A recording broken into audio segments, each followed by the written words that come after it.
अल्लाह के नबी सल्लल्लाहु ताला अलैहि वसल्लम ने इरशाद फरमाया, रात के एक छोटे से हिस्से में मैं मस्जिद हरम से मस्जिद अक्सा गया, बैतुल मुक़द्दस गया और उसके बाद फिर आसमानों का सफ़र किया और फिर लौट करके आया। पल भर में जंजीर भी हिलती रही, बिस्तर भी रहा गर्म, ता अर्श गए फिर आए मोहम्मद सल्लल्लाहु अलैहि वसल्लम। अल्लाह ताला फरमाता है, अरबी कुछ लोग ये कहते हैं कि हम ईमान लाए। अल्लाह फरमाता है नहीं, बल्कि यूं कहो हम इस्लाम लाए।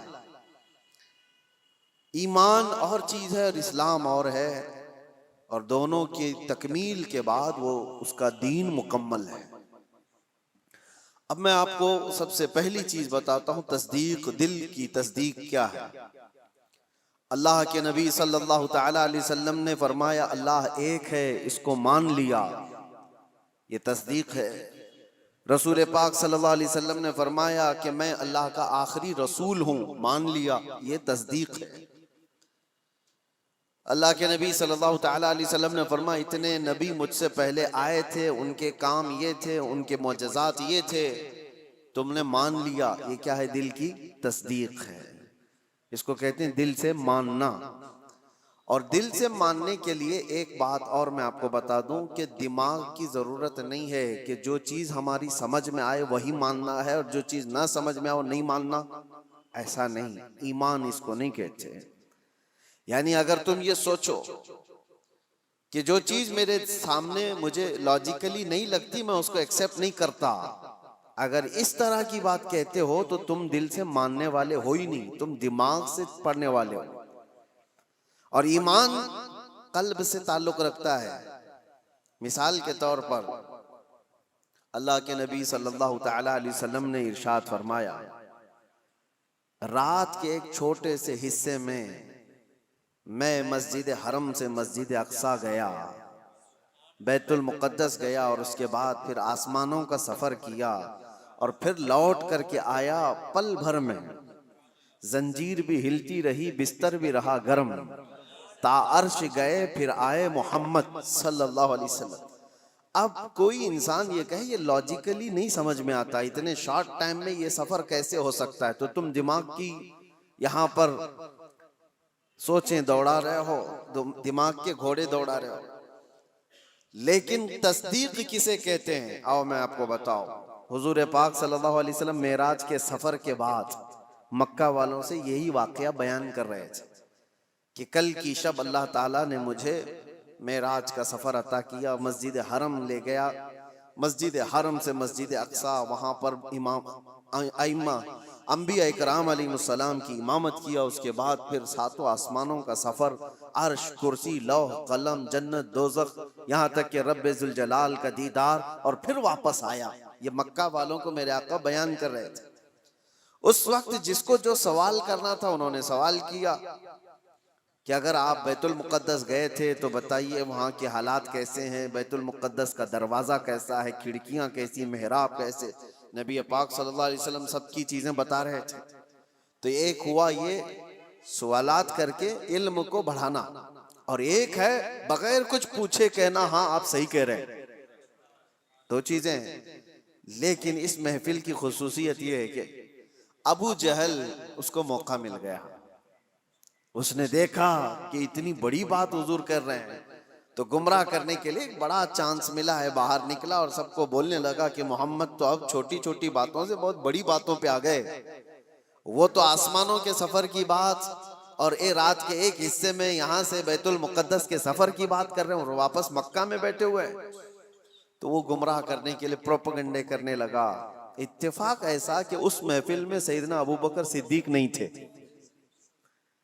हुजूर सल्लल्लाहु ताला अलैहि वसल्लम जब बयान कर रहे थे उस महफिल में हजरत अबू बकर सिद्दीक नहीं थी। हजरत अबू बकर वो कहीं से आ रहे थे, अबू जहल रास्ते में मिला और उसके बाद पकड़ करके कहा, अबू बकर रुको, बहुत अहम काम है, इंपॉर्टेंट काम है। क्योंकि उसे पता है कि अबू बकर से ज्यादा करीब रसूलुल्लाह के कौन है। तो अबू बकर रदी अल्लाह ताला अन्हु को पकड़ कर कहता है, सुनो अबू बकर, एक मक्का में नया वाकया हो गया है। पूछा उन्होंने कि क्या हुआ है? कहा एक शख्स ऐसा है जो कहता है रात को वो सोया था और रात में वो उठ करके मस्जिद हरम गया, मस्जिद हरम से बैतुल मुक़द्दस मस्जिद अक्सा गया और वापस वो रात यहीं आ गया। क्या ये पॉसिबल है? मुमकिन है? इतना ही कहा उसने। तो हज़रत अबू बकर ने कहा ऐसा कैसे हो सकता है? बात तो है, ऐसा कैसे हो सकता है कि रात के एक छोटे से हिस्से में कोई मस्जिद हरम से मस्जिद अक्सा गया हो और फिर वापस आ गया हो? ऐसा कैसे हो सकता है? तो ठट्टा मार करके हंसने लगा कि मेरा निशाना सही लगा है अबू जहल। तो हजरत अबू बकर ने पूछा बताओ तो सही कौन है ये इस तरह कहने वाला? अबू जहल ने कहा कोई और नहीं, तुम्हारे साथी मोहम्मद सल्लल्लाहु अलैहि वसल्लम ये बात कह रहे हैं। तो हजरत अबू बकर को जला लाया और कहा कि सुन, उन्होंने तो मस्जिद हरम से मस्जिद अक्सा तक जाकर आने की बात की है, अगर वो वहां से आसमानों की भी बात करेंगे तो मैं मान लूंगा। अभी उन्होंने मेराज का वाक़या सुना नहीं था, पहले ही कहा कि वो तो मस्जिद हरम से मस्जिद अक्सा तक के सफर की बात कर रहे हैं कि वो रात में जाकर वापस आ गए। अबू जहल सुन, इससे भी ज्यादा अगर वो आसमानों के सफर की भी बात करेंगे तब भी मैं तस्दीक करता हूं। अगर उन्होंने कहा है तो वो झूठ नहीं हो सकता। ये है तस्दीक, ये है तस्दीक। और हजरत अबू बकर रदी अल्लाह ताला अन्हु उस वक्त तक अबू बकर ही थे। जैसे ही ये वाकया हुआ और महफिल रसूल में तशरीफ लाए तो नबी पाक सल्लल्लाहु ताला अलैहि वसल्लम ने आपको सिद्दीक कह करके पुकारा था। ये तस्दीक करने वाला और नबी पाक सल्लल्लाहु ताला अलैहि वसल्लम की हर बात को मिनो अन मानने वाले हजरत अबू बकर सिद्दीक, ईमान इसको कहते हैं मेरे अजीजों। ईमान एक बहुत पावरफुल अंदर की एनर्जी है जिसमें डगमग थोड़ा सा भी हो तो आदमी कश्मकश में मुब्तला हो जाता है, शक व शुबे में मुब्तला हो जाता है। ईमान एक बहुत पावरफुल चीज है, यकीन की आला चीज को कहते हैं। अब मिसाल के तौर पर अल्लाह तबारक व तआला मौत के बाद हमें दोबारा उठाएगा क़यामत के दिन, इस पर यकीन होना ये ईमान का हिस्सा है। ऐसा यकीन होना चाहिए कि आपके अंदर जरा बराबर भी शक व शुबा ना हो। कैसे उठाएगा? कैसे हो सकता है? जल गए, मर गए, कट गए, शेर खा लिया, पानी में डूब गया, आग में जल गया, कैसे इसको उठाया जाएगा? रब ताला ने कुरान में मिसालों के जरिए से हमें बताया है कि वो रब्बुल आलमीन जो पानी के एक कतरे से तुम्हें पैदा कर सकता है, तुम्हारे खत्म होने के बाद वो दोबारा क्यों नहीं उठा सकता? एक नुतफे से जो इंसान की शक्ल तुम्हें दे सकता है, वो तुम्हारी राख से दोबारा क्यों नहीं उठाएगा? तुम हवा में तहलील हो जाओ। तो यकीन एक आला चीज है। हजरत अबू बकर सिद्दीक रज़ियल्लाहु तआला अन्हु की जात से हमें ये चीज मिलती है, यकीन हो तो ऐसा हो। और दूसरी एक और मिसाल मैं आपको देता हूँ। बड़े बड़े लोग जहां पर कश्मकश में आ जाते हैं कि क्या करना चाहिए क्या नहीं होना चाहिए, हजरत अबू बकर सिद्दीक रज़ियल्लाहु तआला अन्हु का ईमान तो देखें। हुजूर पाक सल्लल्लाहु तआला अलैहि वसल्लम की वफात के बाद हजरत अबू बकर ने ऐसा महाज छेड़ दिया था कि एक तरफ उसामा बिन जैद जो 19 साल के जवान थे, रसूलुल्लाह सल्लल्लाहु अलैहि वसल्लम ने अपनी हयात के आखिरी दिनों में उनको लश्कर देकर भेजा था। अभी वो लश्कर मदीने से ज्यादा दूर नहीं गया था कि मेरे आका की वफात हो गई। 10,000 सहाबा का लश्कर, और वो वापस आए मदीने में हुजूर की वफात की गम की खबर सुनकर। ये बात हुजूर की वफात होते ही चंद दिनों के बाद एक फितना और फैल गया कि एक दूसरा शख्स मुसैलमा कज़्ज़ाब, उसने अपने नबी होने का दावा कर दिया। हुजूर की वफात के बाद उसने नबूवत का दावा कर दिया और उसने अपनी एक जमात बना ली। दूसरा फितना, एक असवद अंसी नाम का शख्स, उसने भी नबूवत का दावा कर दिया।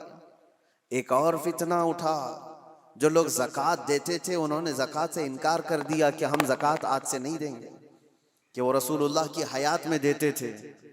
तो ये एक साथ इतने फितने खड़े हो गए अचानक, और हजरत अबू बकर सिद्दीक ज़मा में खिलाफत को संभाले हुए। तो आपने उसामा बिन जैद से कहा जो रसूलुल्लाह ने तुम्हें जहां भेजा है निकल जाओ लश्कर देकर, जो सहाबा। तो हजरत उमर ने कहा रोक करके कि अभी मदीने में जरूरत है, इतने फितने हैं, आप इस लश्कर को रोक लीजिए, इतने 10 सहाबा सब चले जाएंगे जंग में, क्या होगा? हजरत अबू बकर ने कहा कसम रब्बे जुल जलाल की, जिस फैसले को मेरे रसूल ने नाफिज किया, मैं अबू बकर होता कौन हूं उसको वापस लेने वाला। अल्लाह के नबी सल्लल्लाहु अलैहि वसल्लम ने इस लश्कर को रवाना किया है, मैं इसको वापस नहीं। इनको सवार किया और पूरे लश्कर को रवाना किया। फिर पूछा हजरत उमर ने, बाकी इन लोगों का क्या होगा? ये मुसैलमा कज़्ज़ाब है, असवद अंसी है, ये मुनकिरीन ज़कात हैं, इनका क्या होगा?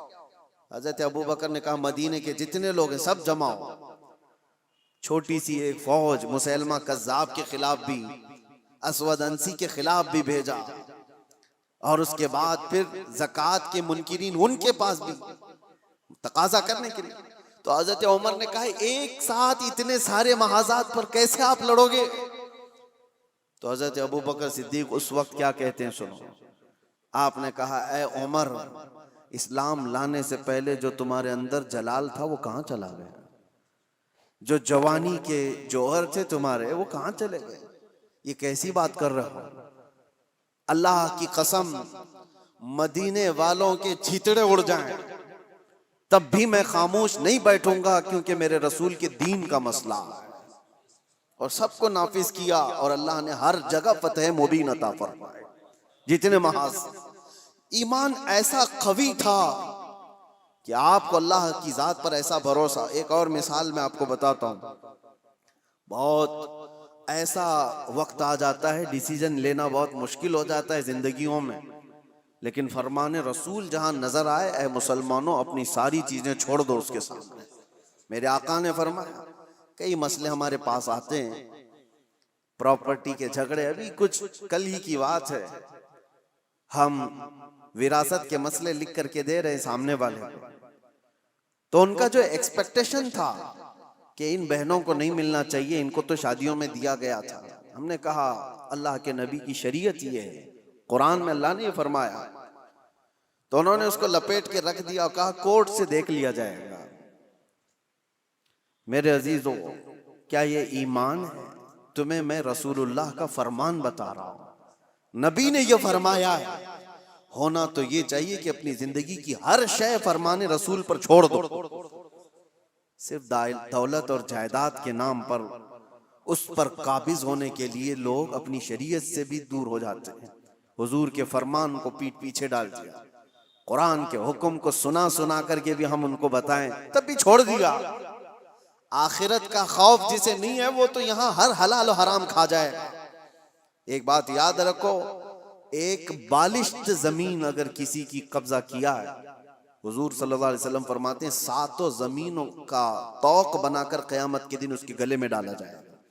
वो उठ नहीं पा रहा होगा, उठ नहीं पा रहा होगा उस दिन। 50,000 साल के बराबर का एक दिन क़यामत का